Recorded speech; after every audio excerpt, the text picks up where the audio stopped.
everyone, perkenalkan nama saya Mutia Permata Dewi dengan NIM 2130105029 dengan program studi Tadris Matematika.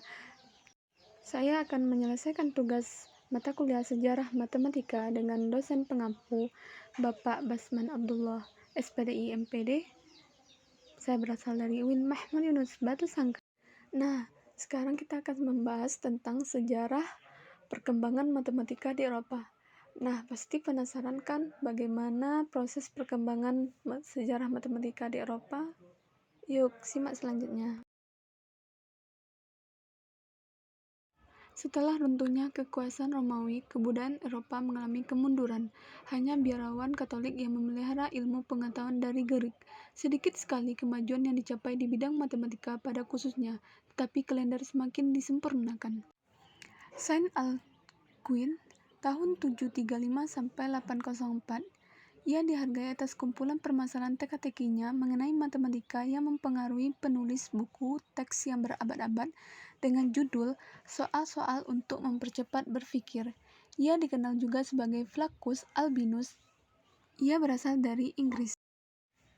Gerbert tahun 950 sampai 1003.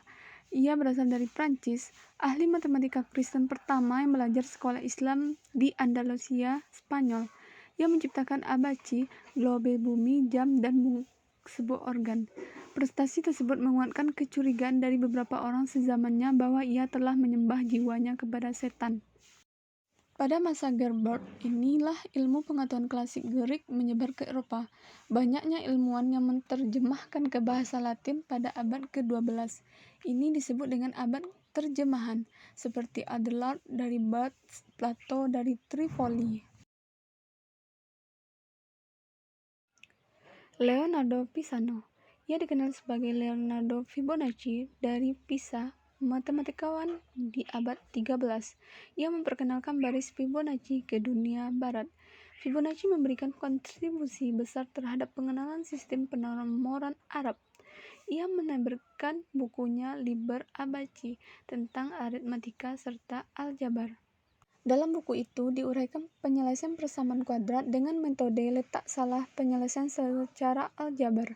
Salah satu soal menarik pada buku tersebut yang terkenal sekarang adalah barisan Fibonacci.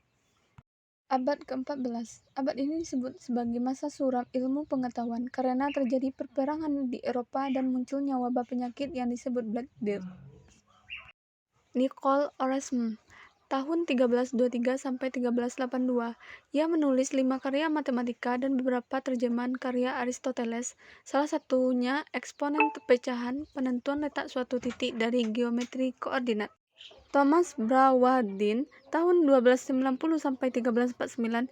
Ia menulis brosur-brosur kontinu besar tak berhingga. Ia menulis tentang aritmatika dan geometri. Pada abad ini ditemukan alat percetakan sehingga perdagangan buku ilmu pengetahuan pun turut berkembang. Saat itu kegiatan matematika berpusat di Italia, di Wina. Nicolas Cusa tahun 1401 sampai 1464. Ia menulis beberapa brosur matematika, kalender, dan menyelesaikan soal membujur sangkar, lingkaran, serta soal membagi tiga sama suatu sudut. George von Feuerbach tahun 1423 sampai 1461. Ia belajar di Italia. Ia menjadi pusat matematika dari generasinya. Ia menulis aritmatika, astronomi, dan menyusun tabel sinus. Selain itu, ia menerjemahkan buku karya Apollonius, Heron, dan Archimedes. Nicolas Foucault, ahli matematika Prancis paling cemerlang. Ia menulis aritmatika. Ia mengurai tentang bilangan-bilangan rasional, irasional, teori persamaan, dan mengenai eksponen bulat, positif, dan negatif. Selanjutnya, Luca Pacioli tahun 1445 sampai 1509. Ia menyusun ringkasan aritmatika, aljabar, dan geometri dengan judul Summa. Ia menulis aljabar yang masih aljabar sinkopasi.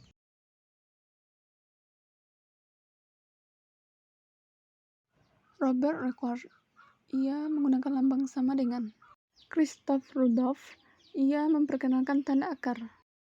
Michel Stifel, ia mengurai bilangan rasional, irasional, deret aritmatika, deret geometri, dan koefisien binomial hingga pangkat ke-7.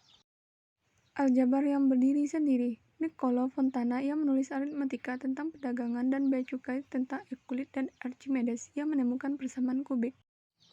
Girolamo Cardano, ia menerbitkan sebuah buku Ars Magna yang memuat tentang Tartaglia persamaan kubik.